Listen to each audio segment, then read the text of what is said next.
はい、こんにちは。今回はですね、アクションカム買いまして、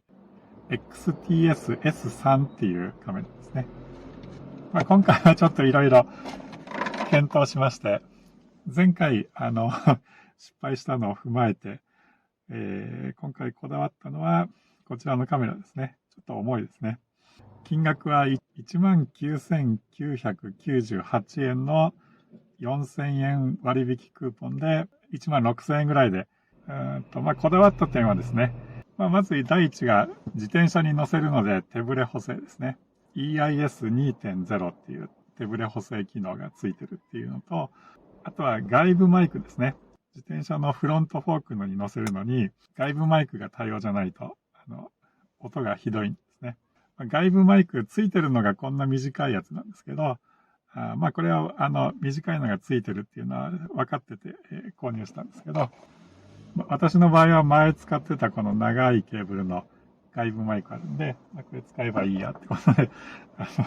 USB 外部マイク対応っていう選んで購入していました。あと、こだわったのは画質ですね。TS-S3 っていうのは、このメーカーとしては新しい機種なんですけど、解像度は 4K30fps、その一つ前の機種で、プロっていうのがありまして、それは 4K60fps 対応なんですけど、そっちの方は割引引いてもプラス3000円高い機種があるんですけど、どっちの機種買おうかなって悩んだんですけど、今回は調べまして、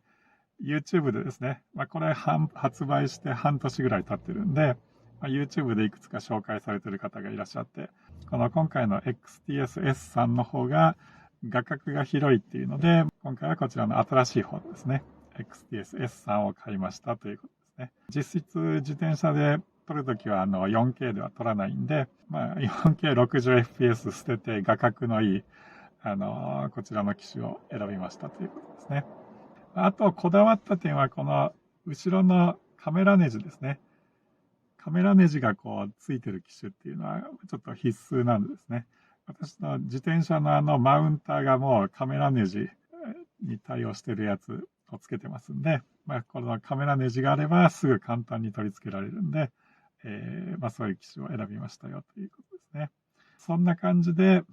今回は16,000円。前の機種が1万円だったんで、ちょっとプラスですけど、その分ちょっと性能がいいのにこだわりましたよと。性能にいいのにこだわるんだったら GoPro 買えって話なんですけど、自転車のフロントフォークにつけて、もういつ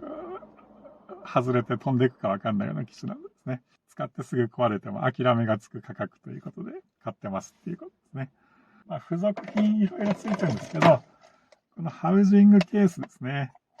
これつけると外部マイクつかないので、これはほぼ使わないですね。で、これもついてるんですよね。スポンジカバーですね。これをつければ、このカメラ穴も出てますし、電源ボタン。ここのボタンは手探りで押すしかないですけど、風切り音対策とですね。あとはスコローンと転げ落ちた時に多少はカバーになるんじゃないですかという。あと今回の機種、このレンズのですね、カバーついてますんで、使わないときはレンズに保護するカバーついてますよってことで。実際レンズに傷つけるときって自転車につけてるのをつけたり外したりするときにつるっと滑ってガシャンっていうのがほとんどなんで、実際に撮るまではこのカバーをつけて取り付けとかをすれば注意での傷っていうのが防げるのかなと。これつけっぱなしで録画して画面真っ暗っていうこともあるかもしれないんですけど、それはそんな考えてもしょうがないんですね。今カメラをですね、今回の XTU-S3 に変えてみたんですけど、さっきまではこのスマホの OPPO ですね、リノ 5A で撮ってたんですけど、じゃあ実際今回のアクションカムで撮ったらどんな感じになるのかっていうのがこの映像ですね。解像度は 4K30fps。さっきのスマホも 4K30fps で撮ってましたんで、どうでしょうかね。前のアクションカムみたいに真っ暗っていうわけではないみたいですね。今回のはフロントカメラついてますんで、モードボタンを3秒長押しすると切り替わりますんで、フロントスクリーンで今どんな感じで映ってるのかっていうのを確認しながら撮ってられるんですけど、前よりかはちょっと車内が明るい感じで撮れてますかね。明らかに前回の 4K60fps、あの性能は何なんだっていう感じで。今回はですね、この動画自体も 4K30fps で作ってますんで、画質の比較をしながら見ていただけるんじゃないかなっていう感じになっております。一つちょっとさっき言い忘れてたんですけど、今回のカメラってこの付属品の中にカメラのレンズの保護フィルムが2枚ついてますんで、今このフィルムをつけた状態で撮ってるんですけど、レンズに傷つけるっていうのが、カバーが2枚ありますんで、1回2回3回目は裸で使えば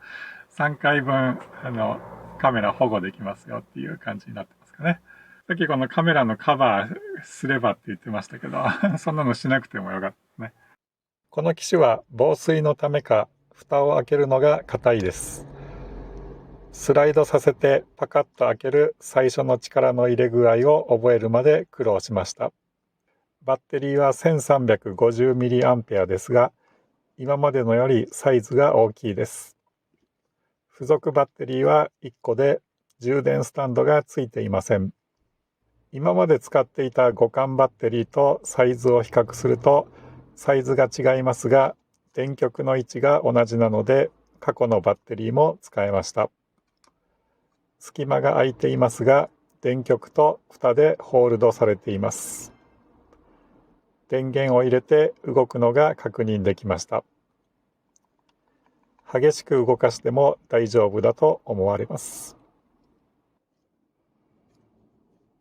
USB コネクターの蓋を開けるのはさらに硬いですが、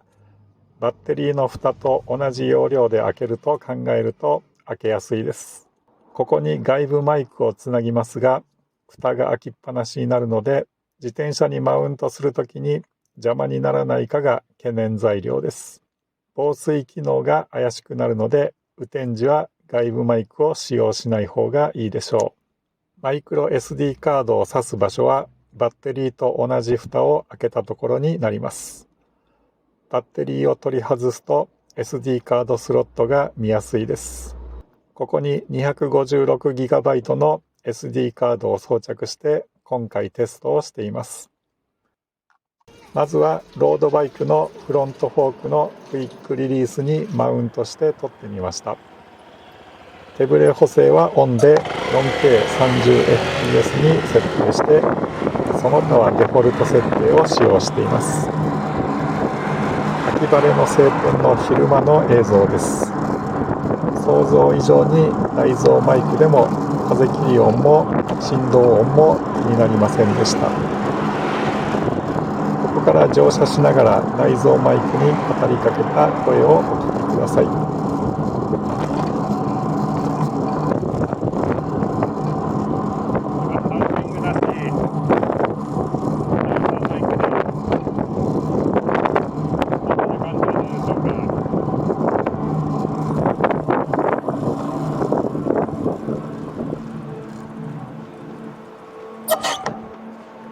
続いて付属のスポンジカバーをつけてみました。カメラネジの穴は開いていますが、カメラ台とカメラの間にスポンジが噛んでしまい、かっちりと固定することができませんでした。かなりゆるゆるの状態ですがテストしました。風切り音はだいぶカットできているようですが、振動音は変わらず、乗車中にかかっている声も内蔵マイクなので同じです。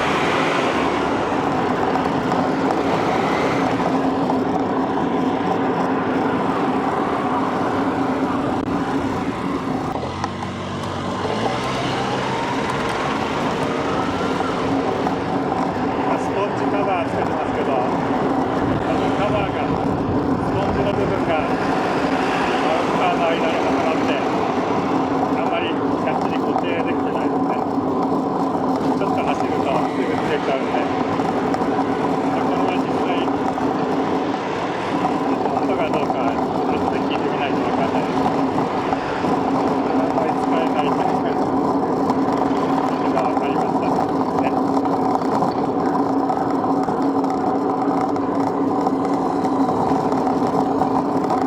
続いて USB 外部マイクをつないでテストしました。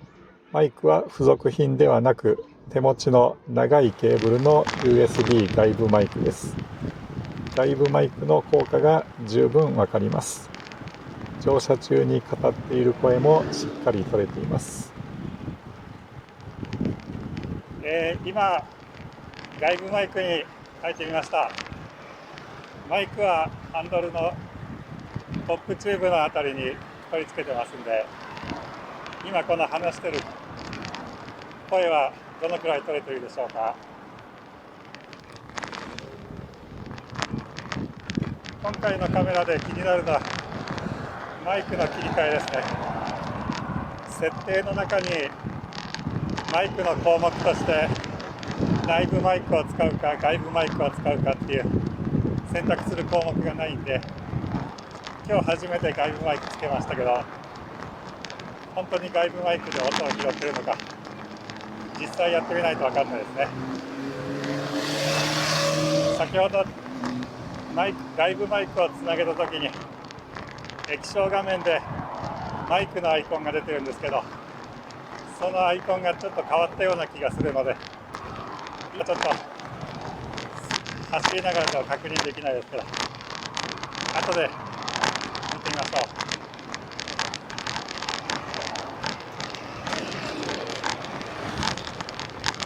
夜間の映像も撮ってみました。11月だと夕方6時前でももう暗いです。暗くなると画質もぼやけやすく、手ブレ補正もあまり効かなくなります。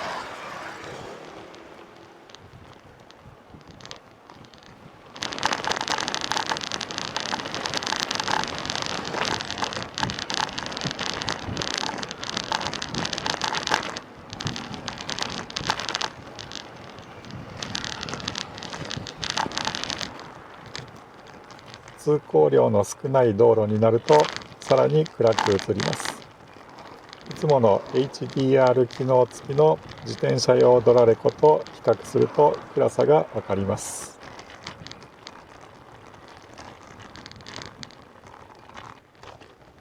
住宅道路の道になるとさらに違いが顕著になります。昼専用のアクションカムだというのがわかります。で、ドラレコとしてちょっと撮ってみる際にですね、設定の項目にですね、反転モードっていうのがありまして、カメラを逆向きに設置できるっていうのがありまして、何がいいかっていうと、マウントをつなげるときにですね、上からつけられた方が使いやすいんですよね。反転機能がない機種だと、カメラの向きをですね、この向きで設置しないといけないんで、物理的に設置できないっていう車種も多いんですね。できればこの逆さに設置できるっていう、今回のカメラはその機能ついてますよっていうことですね。カメラをドラレコモードにするっていうのがありますんで、一回電源切りましょうか。カメラの電源が切れてても、給電が始まるとですね、今モバイルバッテリーに挿しますけど、モバイルバッテリーにつないだら電源が入って、ドラレコモードになっていれば電源オンと同時に録画がスタートしますので、一般的なこのドラレコと同じようにエンジンスタートでシガーソケット USB 電源取っていればエンジンかけたと同時に録画がスタートしまして、でエンジンを切ったという録画は止まらないんですね。止めるのは手動で止めないとダメなんですかね。そこがちょっとダメなところです。ドラレコとは違うところですかね。録画が止まりさえすれば1分で電源が切れる設定はあるんですけどね。録画されてれば止まらないってことですんで、録画を停止するしかないってことですかね。手ブレ補正あり、ドラレコモードで撮影した映像です。昼だと 4K30fps の画質で撮れているのがわかります。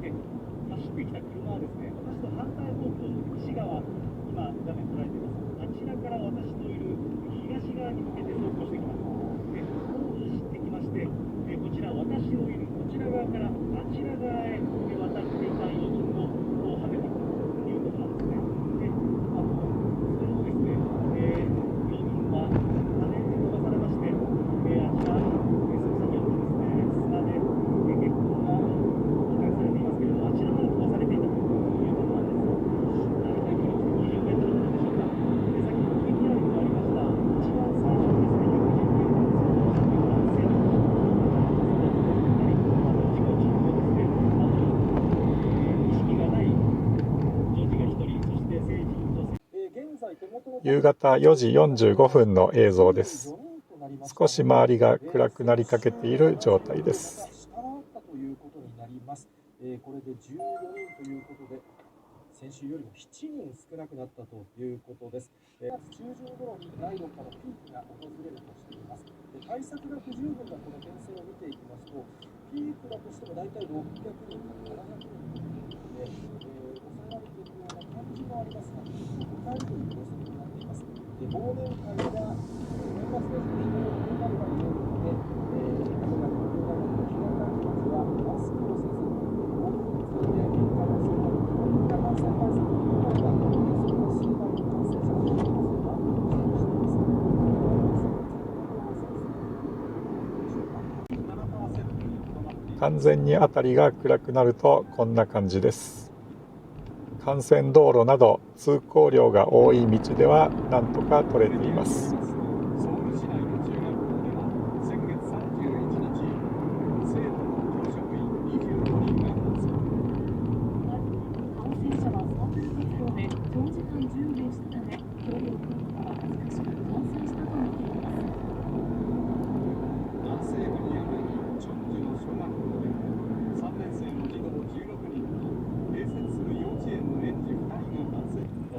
住宅街の道路になるとかなり暗いのがわかります。いつもの HDR 付きドラレコとの違いは明らかですね。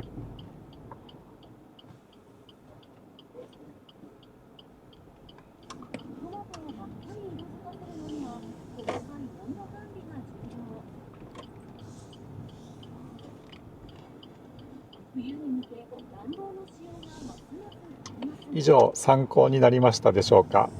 最後までご視聴ありがとうございました。早